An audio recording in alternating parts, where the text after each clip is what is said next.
Bacaan liturgi Kamis, 8 Agustus 2024. Hari biasa pekan biasa ke-18. Perayaan wajib Santo Dominikus, pendiri Orde Pengkhotbah, Imam. Bacaan dari kitab Yeremia. Beginilah sabda Tuhan. Sungguh akan datang waktunya. Aku akan mengikat perjanjian baru dengan kaum Israel dan kaum Yehuda. Bukan seperti perjanjian yang telah kuikat dengan nenek moyang mereka, ketika aku memegang tangan mereka dan membawa mereka keluar dari tanah Mesir. Perjanjianku itu sudah mereka ingkari, meskipun akulah Tuhan yang berkuasa atas mereka. Demikianlah sabda Tuhan. Tetapi beginilah perjanjian yang kuikat dengan kaum Israel sesudah waktu itu. Demikianlah sabda Tuhan. Aku akan menaruh Tauratku dalam batin mereka dan menuliskannya dalam hati mereka. Maka aku akan menjadi Allah mereka dan mereka akan menjadi umatku. Dan tidak usah lagi orang mengajar sesamanya atau mengajar saudaranya dengan mengatakan, "Kenallah Tuhan." Sebab mereka semua, besar kecil, akan mengenal aku. Demikianlah sabda Tuhan. Sebab aku akan mengampuni kesalahan mereka dan tidak lagi mengingat dosa mereka. Demikianlah sabda Tuhan. Syukur kepada Allah. Ciptakanlah hati murni dalam diriku, ya Allah. Ciptakanlah hati murni dalam diriku, ya Allah. Ciptakanlah hati yang murni dalam diriku, ya Allah. Dan baharuilah semangat yang teguh dalam batinku. Janganlah membuang aku dari hadapanmu, dan janganlah mengambil rohmu yang kudus daripadaku. Ciptakanlah hati murni dalam diriku, ya Allah. Berilah aku sukacita karena keselamatanmu, dan teguhkanlah roh yang rela dalam diriku. Maka aku akan mengajarkan jalanmu kepada orang-orang durhaka, supaya orang-orang berdosa berbalik kepadamu.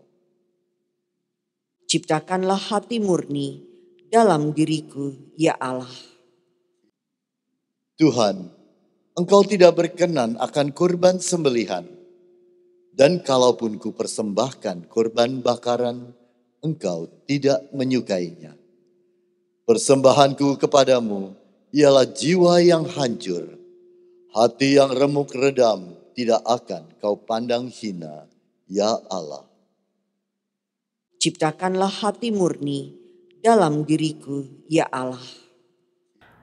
Alleluia, alleluia, alleluia.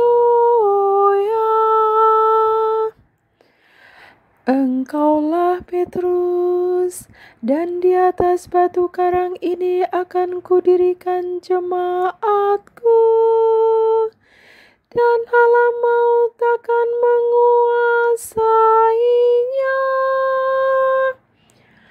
Alleluia, alleluia, alleluia, alleluia,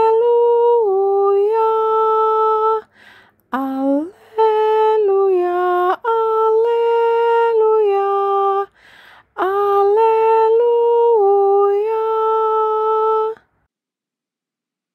Inilah Injil suci menurut Matius. Dimuliakanlah Tuhan.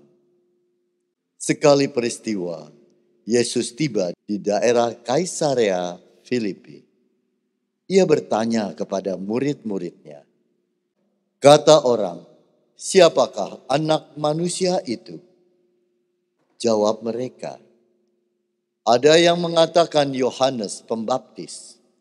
Ada juga yang mengatakan Elia. Ada pula yang mengatakan Yeremia atau salah seorang dari para nabi. Lalu Yesus bertanya kepada mereka, "Tetapi apa katamu? Siapakah aku ini?" Maka jawab Simon Petrus, "Engkaulah Mesias, Anak Allah yang hidup." Kata Yesus kepadanya, "Berbahagialah engkau, Simon, anak Yunus, sebab bukan manusia yang menyatakan itu kepadamu, melainkan Bapa-Ku yang di surga. Dan aku pun berkata kepadamu, engkaulah Petrus, dan di atas batu karang ini aku akan mendirikan jemaatku, dan alam maut tidak akan menguasainya. Kepadamu akan kuberikan kunci kerajaan surga. Apa saja yang kau ikat di dunia ini akan terikat di surga. Dan apa saja yang kau lepaskan di dunia ini akan terlepas di surga." Lalu Yesus melarang murid-muridnya memberitahukan kepada siapapun bahwa dialah Mesias. Sejak waktu itu, Yesus mulai menyatakan kepada murid-muridnya bahwa ia harus pergi ke Yerusalem dan menanggung banyak penderitaan dari pihak tua-tua, imam-imam kepala, dan ahli-ahli Taurat. Lalu dibunuh dan dibangkitkan pada hari ketiga. Tetapi Petrus menarik Yesus ke samping dan menegur dia. Katanya, "Tuhan, kiranya Allah menjauhkan hal itu. Hal itu sekali-kali tak akan menimpa engkau." Tetapi Yesus berpaling dan berkata kepada Petrus, "Enyahlah iblis, engkau suatu batu sandungan bagiku, sebab engkau memikirkan bukan yang dipikirkan Allah, melainkan apa yang dipikirkan manusia." Demikianlah sabda Tuhan. Terpujilah Kristus.